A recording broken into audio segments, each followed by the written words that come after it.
This would be a really great time. It is always an interesting exercise to do gatherings in the gym because it echoes so much and I can't see all of your faces. So, all right, so last call for coffee, for donuts and bagels. Are we ready to get started? Yeah? Great.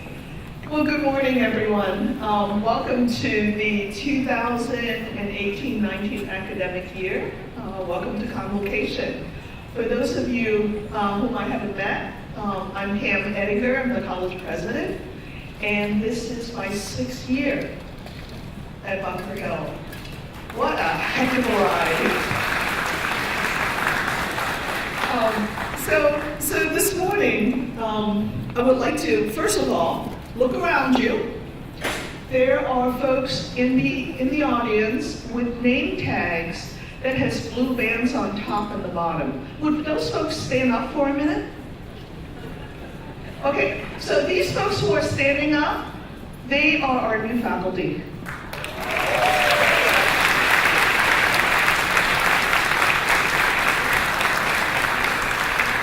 And I'm sure, and they have spent please have a seat. They have spent the last couple of days at the beginning of new faculty orientation. And I met them yesterday, they're wonderful folks. Please be sure to say hello to them and welcome them. It's always overwhelming, for first day to be in a room this size. And then we'll recognize them and a little bit later on in our program. So one of the things that I want to do this morning is to walk you through your program so that we know where we're going to end up during different parts of the day. I want to do a brief welcome and introduce you to our leadership team in a little bit, and then we're going to spend a little bit of time talking about the vision, the developing vision of the college and our goals and all of the things that you all are doing to support and activate those goals. And then we'll take a break, and then when we come back, we're going to do something very different for Convocation, though not very different from the tradition of making everybody walk around and do things at Bunker Hill. We're going to be having a program fair where you're going to get a chance to really deep dive into some of these areas that we're going to mention and meet the folks who are doing the hard work. All right, and then after that, we'll have lunch. We will have about an hour and a half for lunch. We'll start out with the food. Hopefully, we will be able to get through that in about half an hour. And then we're going to dive into the program for the second half of the day. A lot of that is acknowledging our new faculty and our new staff, the folks who just joined us, and to talk a little bit about what we've been doing in reimagining the work of the gallery and the centers and how they're being integrated.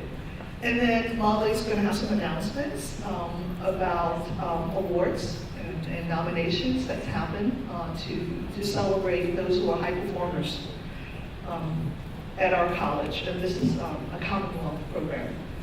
And then you will have division and department meetings. After that will be the end of our day. So let me start by acknowledging our leadership team. Let me introduce you to Dr. Caniff. Those of you who don't know Dr. Caniff, Dr. Caniff is our provost and vice president for academics and student services. Jim, you want to say a couple words? All right, I'm going to drive him up here for a minute.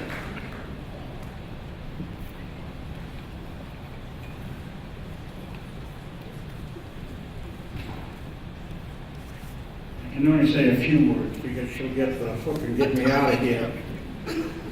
Welcome back, everyone. Wow, this room looks wonderful this morning. Bright, cheery, good to see all of you. Those of you who have been at Bunker Hill Community College, welcome back. Those of you who are new, welcome.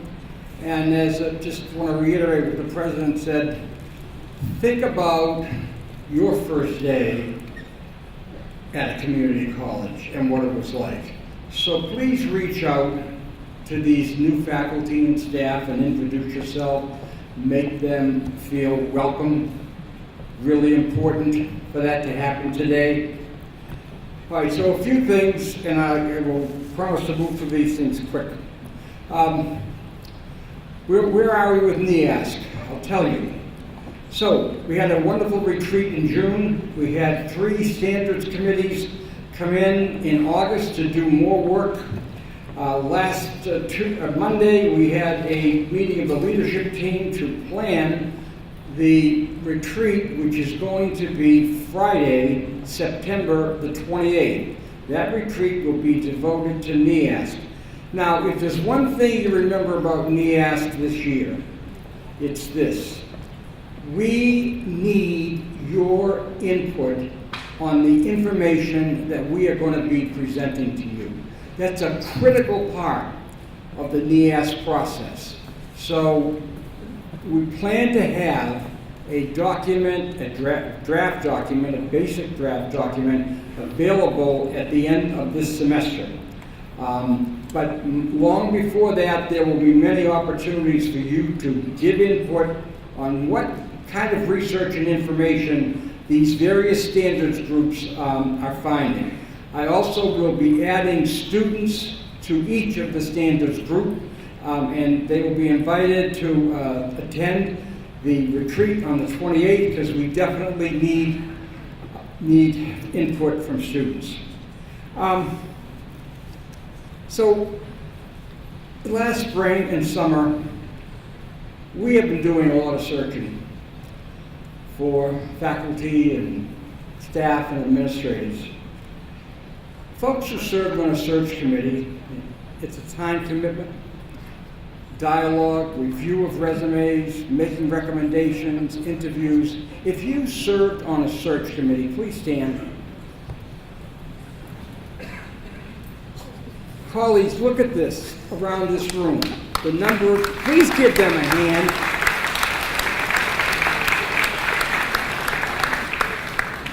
And I would be remiss if I didn't thank our Human Resource Office, headed by Molly Ambrose, also Milagros Herrera, Cheryl Cephas, Pamela Johnson, Sandy Gator, Eleanor O'Leary. Look, they have a tough job scheduling these meetings. For the committees, and probably the worst one to schedule is me.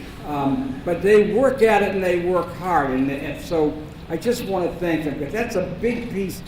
You know, it's my view that in addition to teaching and helping students, bringing new faculty, staff, administrators into this college is really a very important function. And that's why I'm so happy to see so many of you standing and participating in this process. Know this, I appreciate it very much. So, the last thing I want to mention, I'm just finishing up digital fellowship. The final report is due in November. And we had 4 faculty working on implementing digital tools in the classroom. Some of them are continuing this fall. The other part of my project, as I looked at what their needs are, is to create a center for faculty to get help for those who want to implement digital tools, digital learning initiatives in the classroom. And I'm not talking only about online, I'm talking about the traditional classroom also. The former space that is the TLITC has now been reimagined into a digital innovation hub. When you see it, you will not recognize the space that was there before.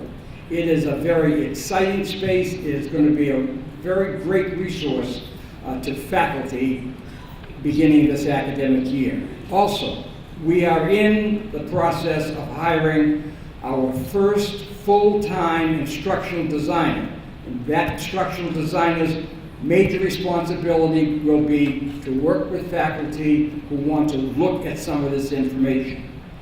One of the things I walked away with from this digital fellowship is this, that whether we like it or whether we don't like it, digital learning is going to be a big part of our future.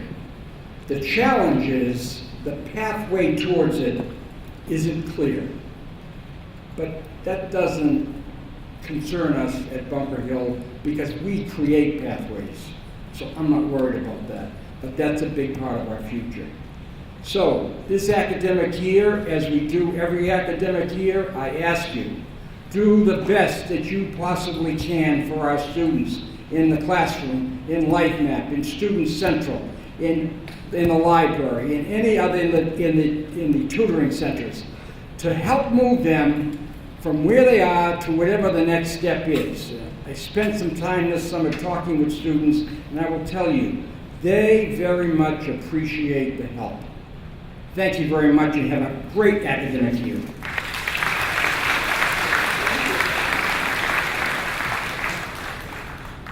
So the next member of my leadership team, our leadership team, is Mr. John Pitcher.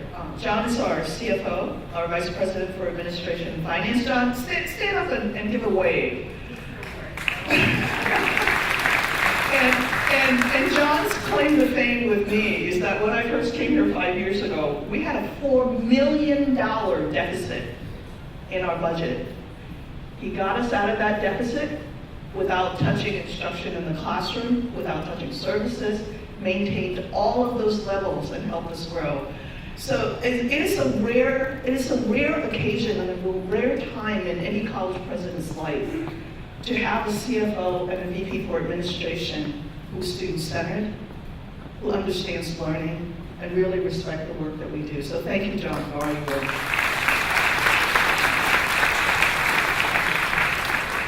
So at the end of last spring, we thanked Rick Boulware for serving as our forum moderator for a long time. Actually, he was on my hiring committee, right, Rick? So stand up and think about one more time.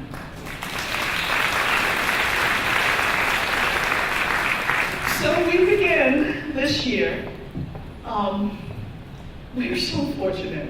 We begin this year with the new tenure of our new forum moderator, Wissal Nerfrift. And I'd like to invite her up, please, to say a couple words. She says she's nervous, so clap again, please.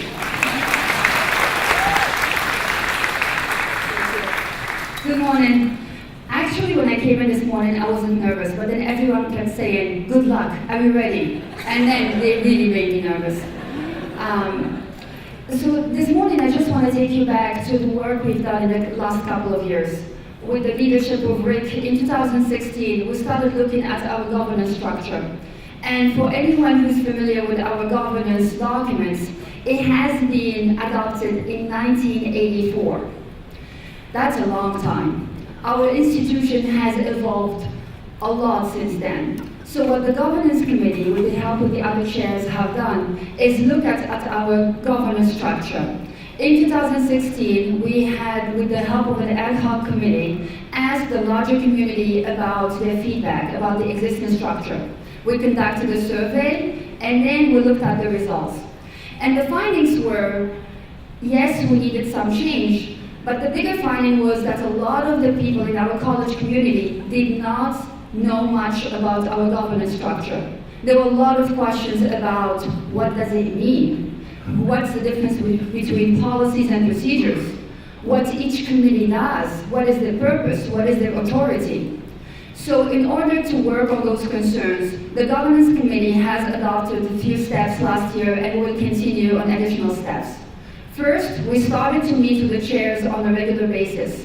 So thank you to all the chairs who met with me, with Rick, and with the president in the last couple of semesters. We wanted to start this collaboration so each chair in each committee understand the work of others. We also adopted a new e-portfolio for the College Forum, because one of the findings were people didn't know where the documents were, who is on the membership list, what's the purpose, what's the authority. So we wanted to simplify it. The portal was a little bit difficult for people to navigate, plus the portal is going away. So we created the e-portfolio. We also started working with the Chelsea campus. If you remember, they had to drive all the way here so they can attend the college forum. Starting December of last year, they were able to see us and we were able to see them, and for the first time they were able to vote from Chelsea in the last forum elections. So we're very excited about that. We're also excited because in this coming fall, with the help of you consultants, we're gonna be talking about participatory governance. And if you don't know what that means, I don't neither. So we're gonna learn together. We're inviting them to come over in the fall. They're gonna visit us, they're gonna come to our forum, and they're gonna give us, they're gonna talk to everyone, we'll have some professional developments, and together as a community, we'll come up with a vision about what our participatory governance here at the HEC will look like. So that will be all of us together working towards that. So before I let you go, I just want to thank my team on the governance committee. I'm not sure if they're here, but that's Priscilla Montagna, Megan Callahan, Francis Kansas, and George Hall-Smith. Thank you so much for your support and have a great day.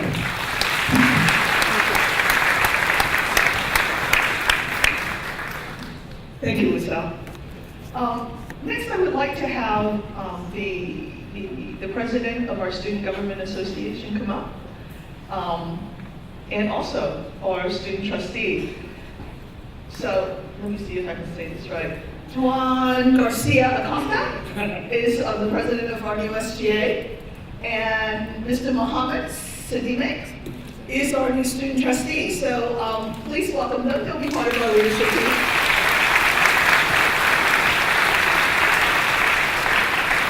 And Juan, do you want to introduce your officers? Okay. Hello, and very good morning to all of you. We're very happy. Actually, we in the SGA feel blessed to be here. But first, I want to present my members. First of all, coming with Diras, the Vice President of Human Resources. And then Maximo, our Senator. And then Mohammed Siddiq, our student trustee. I'm very, very glad to represent the students, to be a voice for the students. We are not only a title, we are not only people that have photo in there. We want to represent the students. We want to talk to you guys. We want to be heard, but also be listened. We are a team, and we want to work with you guys together, right? We can do so much more for the students, and we also gonna have the Shield series, where we're gonna increase and maximize the students present in the school. We're gonna have workshops, we're going to have speakers, and so much more. It's a secret. Also, I know most of you know that we're gonna have a food pantry, right? For me, and I know for all of you, it's gratifying to know that we're gonna have a space for students, that we're gonna have a place where students can grab food when they can afford a meal. And for me, me coming from, because I haven't been here for a long time in this country, and I've gone to a couple things, and having that is a blessing. And I know for all of you as well. I want to create a better Hungry Hill. That can happen if you guys help us. So I'm very, very glad, and thank you so much. All right, so we will look for Juan at all of our forum meetings, and he will be reporting back. And Mohammed will be joining us for trustees meeting every month, actually sometimes twice a month. So that is our current leadership team, and please reach out to these folks if you have questions. I'm going to start off the next part of my conversation with you today.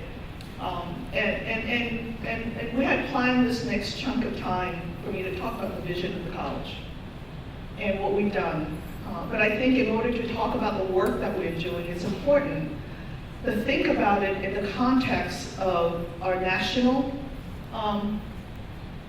environment and also our local and state environment, because everything that happens in DC, everything that happens up in the Hill, affects our students to a large degree. Nationally, you know that we have a very controversial Secretary of Education, Betsy DeVos. Yes, you may giggle. It is permissible to giggle when I mention that name. Not so much because of her political leanings, but because of some of the policies that are coming down the road that's not going to be healthy for our students. The first is the reauthorization of the Higher Education Act. We all of the colleges and universities in the United States are subject to the Higher Education Act.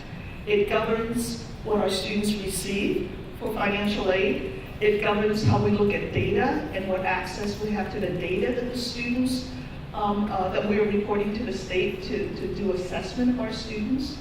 It governs loans to parents. It governs loans to students. It governs nonprofit and for-profit organizations.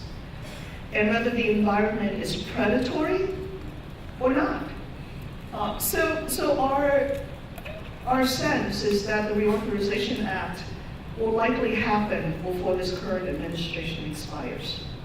And the danger for us as a public institution is that financial aid, the policies governing loans, the policies governing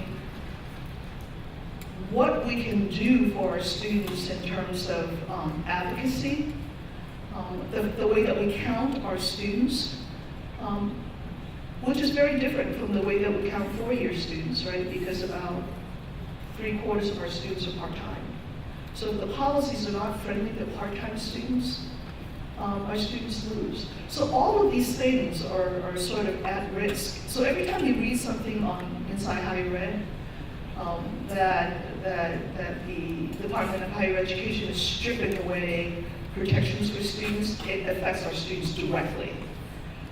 So we need to sort of acknowledge that and afford our students protection locally that they cannot get from the federal government. The signals that we're getting are also scary.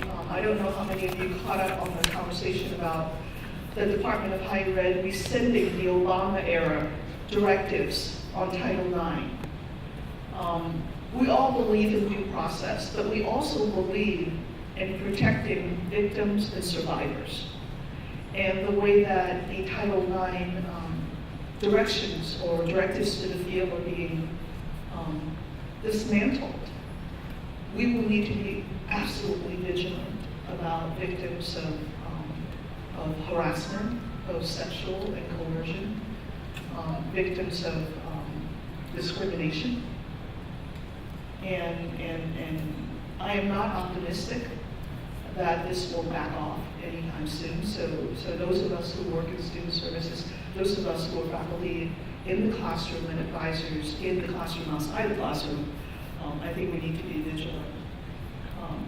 The nonprofit regulations versus the for-profit regulations.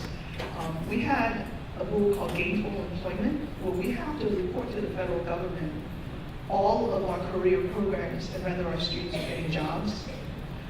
It was a burden for us, and it still is a burden for us. Our IR office does not like this rule, but we put up with this rule because we know that it protects students in the for-profit colleges. All the ones that closed that you've heard recently, that is being stepped back, which means our students, rather than paying $5,000 a year here to study to be a pharmacy tech, to be paying 8 times that much somewhere out in the nonprofit world, in the profit world, doing the same thing, and not necessarily getting a job placement, and nobody will be looking. So when you hear these policy pieces passing through the news, it will touch your lives and the lives of your students, our students. So I think we need to be vigilant. And the last piece is much more subtle, but it's a signaling that happens both locally and nationally and regionally, and it's very, very troubling for a comprehensive community college like ours, which is pitting liberal arts and general education against career and technical education. Right, so I paid a visit to a college, a liberal arts college, on my college visit with my son. And the orientation was a lecture. It was a lecture on core curriculum. And for the first time, I had a really interesting perspective about this pitting of general education and liberal arts education versus technical education. You know, I've always said, yes, they should be, they should be integrated. All of this says, no, you can't function in our current society and work and become and not be a lifelong learner and have these critical skills. You must be able to write, to read, to quantify, and all the work that we did in our general education and our institutional learning outcomes is geared towards that, right? But I found a perspective during this lecture that really crystallized it for me, and I'll share it with you. So this professor, Professor Montaz, he was at Columbia College. He says, if you look back at where liberal arts education was rooted, it's really rooted way back in the Greek and Roman era. Where freemen of society is studying the liberal arts in order to learn to lead and learn to govern and be a participating part of society. It's free education in that it is for people who are free to have self-determination. But when you look at slave education, and he was very clear in using that word, during those eras, it was task-oriented. You learn how to do a task, and that's all you are allowed to do. Liberal education is not given to you because you are not going to rule. You are not going to govern. Now, come forward quite a few efforts that we have today. The way that we're defining technical education in this very narrow strip, he posits, is no different than creating a second-class citizen who is not given the ability to learn liberal arts, to frame their experience, and to have a holistic understanding of what it means to be free. It knocked me off my feet. That perspective of understanding that every single one of our students, no matter where they came from, what their background, should have an education that's a free education, not in terms of money, but that allows them freedom of mind to learn, to be part of governance for our society, and not just the technical pieces that allow them to be slavish to a particular job that may disappear tomorrow. So I offer you that framework as we go through today, because it is everything that's happening in DC. It is everything that's happening in every workforce conversation that I hear in the state. It is not okay to only acknowledge half of the potential of our students. And I'm really passionate about this. So I want to thank those of you who worked on the institutional learning outcomes, who worked on the general education review, because that is part of the firm foundation by which we do this work. And I know how much harder it is for those of you who are in the STEM field or the health field to do that work, because you're the ones who's been pushed by this huge, narrow view from the state, locally, and from Washington, D.C. to only look at that piece. We don't work that way here, and I would never want us to look at the potential of our students in that way. So in particular, those of you who worked in the STEM field, in the health field, and in the technical field, who joined the general education review and did the institutional learning outcome work, thank you for doing that, all of you. So that is my, I'll get off my soapbox now. So that is part of the context I wanted to offer you today. More practically, locally, we are fine in terms of budget. We have a flat budget, and I believe that our enrollment are catching up in these last few days, and hopefully we will not be more than 2 or 3% down. And I want to thank all of the folks who are actually not in this room, because they're all out there trying to register students, and all of you who have sort of attended and led our students to the next step of registering. So I think we'll be okay in budget, and John is going to likely hold budget forums throughout the year to keep me up to date on where we are. He's going, really? No, yes, really, John. We're going to do that. And so to the goals. to the goals and to the work that is slated on your agenda. If you will go to the last 2 pages of your book. Actually, before that, go to the inside cover of your book, where you have the mission and the values. If you would notice, about 3 years ago, 4 years ago, I can't remember which. I think it was during the second year when I got here.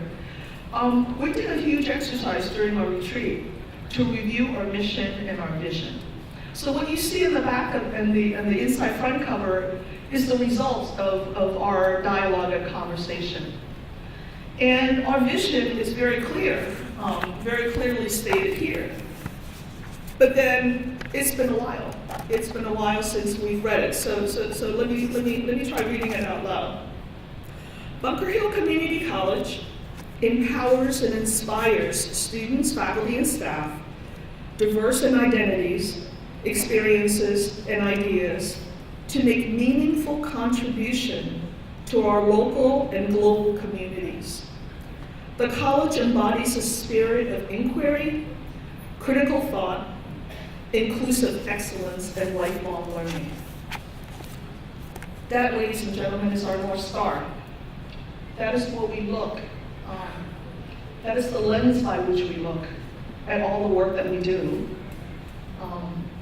It is where we look to when we say, what does success look like? Right? That's what success looks like. However, when you're in a job and you say, well, how do I do that? That is way out there, and almost all the vision statements of all the community colleges sort of sounds like that, right? So it becomes sort of generalized, and it's a beautiful North Star, but it's not a North Star we can actualize. So we knew that in order to have some goalposts to guide our work, over the last years, some of you have worked on the academic master plan. A lot of you have worked on the academic master plan to sort of drill down to what it means. But more importantly, we did a number of strategic planning sessions where we had internal folks as well as external folks to come together and talk about what are the 5 or 6 things that we need to, what are the 5 or 6 stakes that we need to put on the ground? What is the constellation of the work that look like? Not just the North Star, but we need to see sort of all the stars by which you look in your area to achieve and actuate these goals, right? So at the end of a very crazy 300-person, what do we call it? World Cafe, where you rotate tables and talk to folks inside and outside the college, we came up with 5 goals. So if you go to the last 2 pages of your book, in particular this page, right? So you have the goals here. We have to sort of do something about projection in the gym, but so we're not projecting today. So this is the page that I'm talking about, where you have the goals in red and sort of a little explanation or a tagline on the bottom. We came up with those last year. Right. So today what I want to do is to ask you to familiarize yourself with those goals and then go to the flip side. Because what's on the flip side are the goals, just the names of the goals, and some of the big key initiatives and milestones that all of you have been working on. I bet you each one of you will be able to point to at least 1 or 2 or 3 or 4 of these and say, I've worked on that. Or the work that I've done is connected to this. When I first came to the college, people said to me, what's your vision, Pam? As if a college president could walk into a college and say, there you go do this. Now, how many times does that actually ever happen at Bunker Hill? I remember taking a PowerPoint presentation into a room with 35 planners, and by the time that PowerPoint presentation came out of that room, it looked nothing like what I took in. This group, this college, has absolutely no qualms about taking things apart and making it its own. So it's a good thing I said at that point, well, it's not really my vision, it's a vision for all of you to create. And as you do the work and understand that you're doing a network of work, the vision will rise. So this is my 5th year, and I used to say to folks in the beginning, we're program rich, but we're systems poor. We are no longer program rich and systems poor. Now we have a North Star, we have goals, And we have a constellation of activities that really actuate those goals. And what you're seeing in the back of this book, what these goals are, is how you've built these supporting strategies in order for those goals to live. To me, that is a vision. And it's not a single vision because our students are not monolithic. We are now ranked number 9 nationally for ethnic and racial diversity in the country. The first 7 are in Hawaii. No. But we are. And we carry that responsibility and we carry that pride and that cultural wealth into the work we do. So the work we do cannot be monolithic.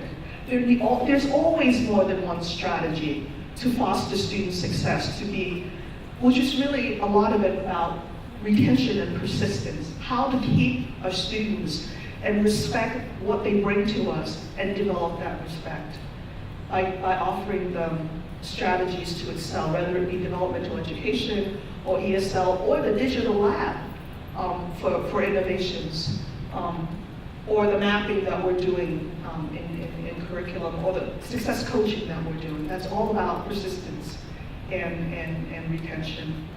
But why are we doing this? Because of the second goal, right? They're all linked. The second goal is, well, they either need to go to get more education if they want, they need to be able to get an entry job so they can grow later.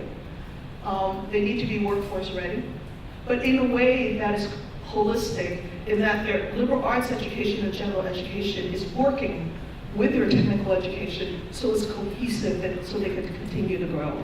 So we foster student success so students stay, and when they stay, we can help them with their readiness for their next phase of adventure. And how do we do this? How do we look at this experience? We look at this experience for our students through the lens of equity. We look at everything through equity. We look at retention through equity, we look at persistence through equity. That's why we have curriculum, or trying for curriculum, that is culturally appropriate and locally grounded. That is an equity lens. Boston Public School, those of you who have worked and taught there, they are now understanding what we talk about when we go to align curriculum with them. When we align curriculum, these are the things that we're looking for. Our constellation of work is not just Bunker Hill. It's going from K to 16, right? We look to the people who feed us, and we look to the people who will be feeding in terms of education. So we are trying to spread this message of equity outward to our partners.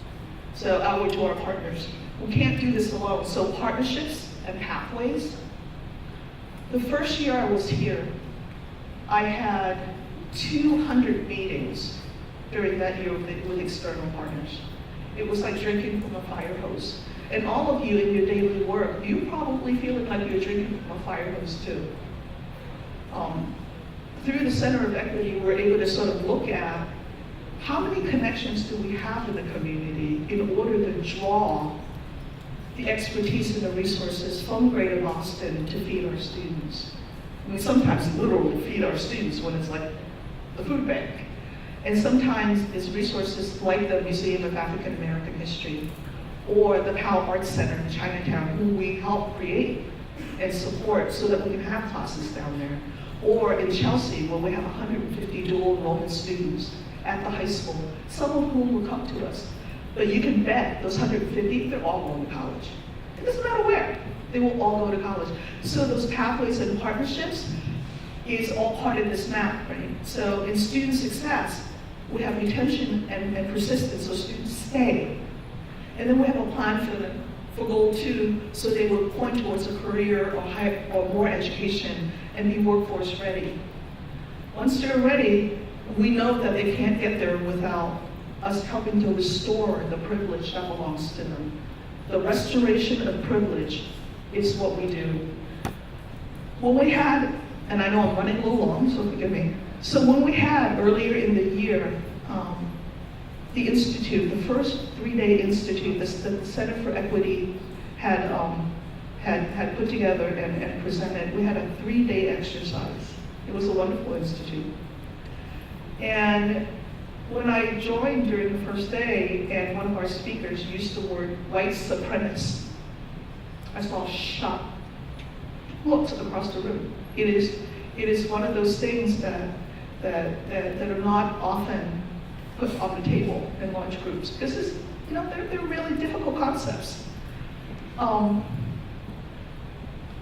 And I thought about that a lot, the discomfort that comes across the room when we talk about things that are here, our students' experience. And I realized that one of the things that we have to remember is that it is not so much that we want to dismantle white privilege, it is that we want to restore the privilege for everybody else. So that privilege is equitable across our college and across our society. So we need to have Latinx privilege, Africana privilege, Asian American privilege, and privileges that are rich, sensitive to our beginnings and our role in American society. And we need to have white privilege. Because all of those privileges come with a different kind of wealth. And until all of those are in the same room, we can't get it done. And when we say advanced diversity, inclusion, and equity, student success cannot happen without it, and career transfer and workforce readiness cannot happen without it. We cannot do it without the partnerships. And we certainly cannot do it in a physical environment that was built for 4,000 students, and now we have 19,000 students in our midst. It is not the appropriate place for us to connect and have inquiry and a sense of really camaraderie and comfort, an environment and an ecology where we come together and learn. I see students in the hallway, a group of 5 sitting together, literally in the middle of the hallway studying. That is not okay. So we are the $25 million grant that we just received will renovate the E building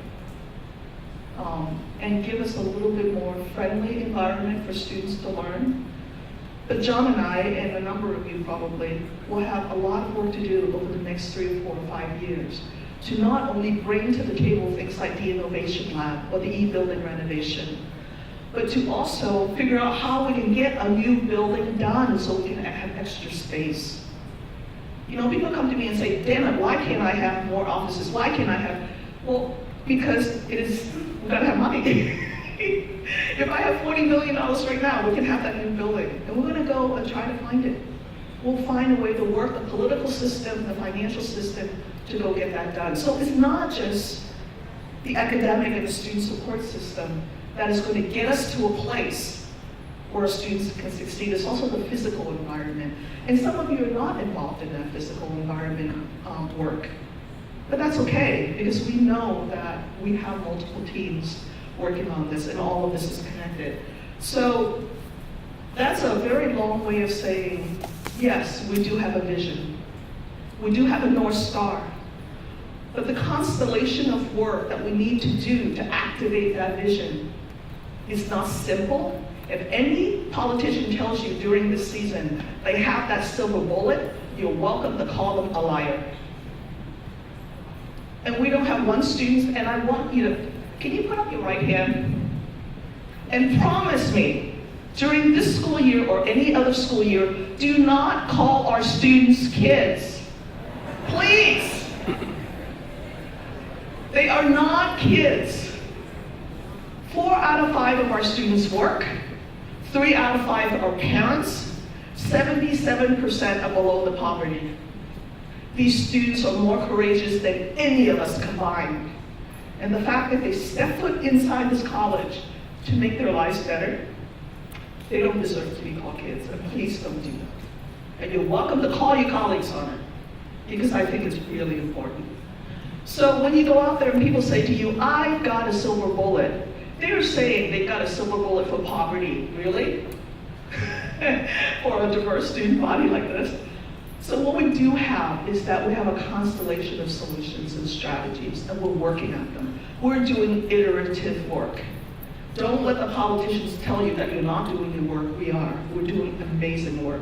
So during the break today, during this project fair that we have, I would like you to attend, pick out 6 or 7 that you're interested in, and you have in your packet something that looks like, God, I'm really messy in this.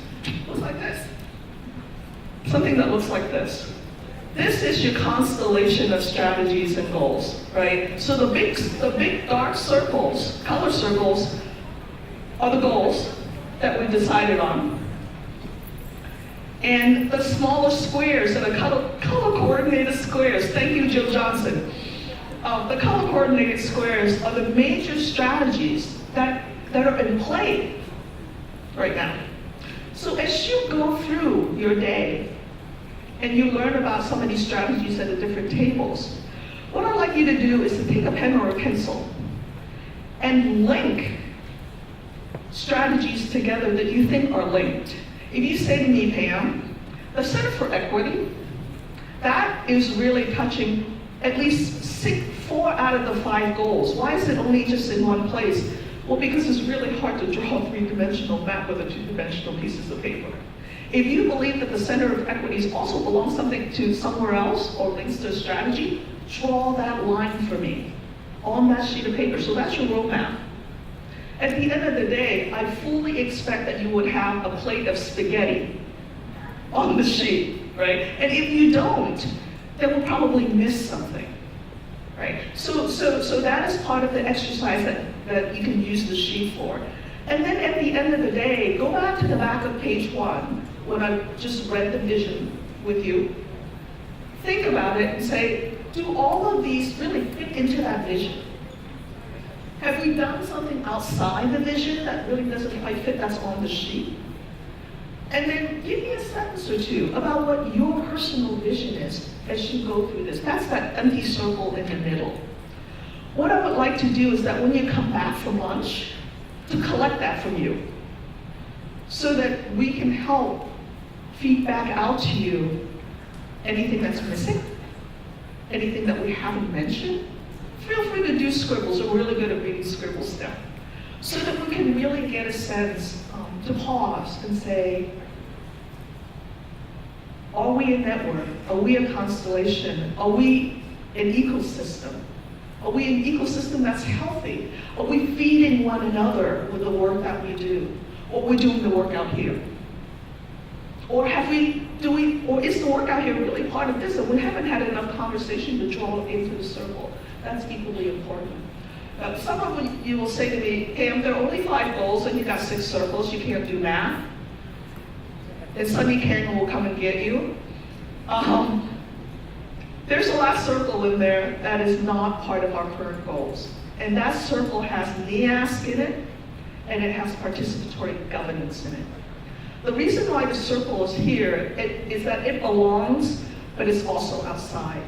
This is the circle of self-reflection.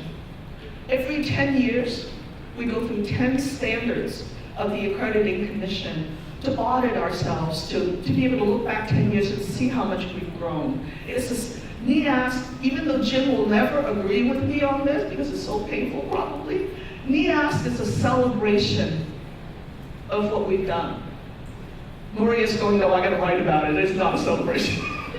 But it really is. It's a celebration of how far we've come. So every 10 years we do that exercise, and it's really sort of a meta look at what we've done. And then every 5 years we do a midterm report for NEASC. And that midterm report is also a way of doing an interim study.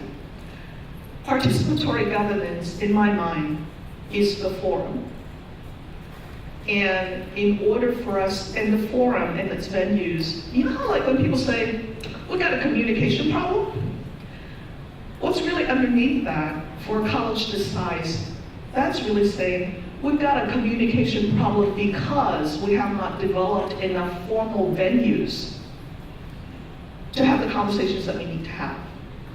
Rick helped me at the beginning of when I first came to develop a yearly planning, the AUP process, that ties our planning to budget, right? So now we have an integrated planning and budget process. It's kind of shoot, but on the whole, you know, we get things bought and we get things bought for right reasons.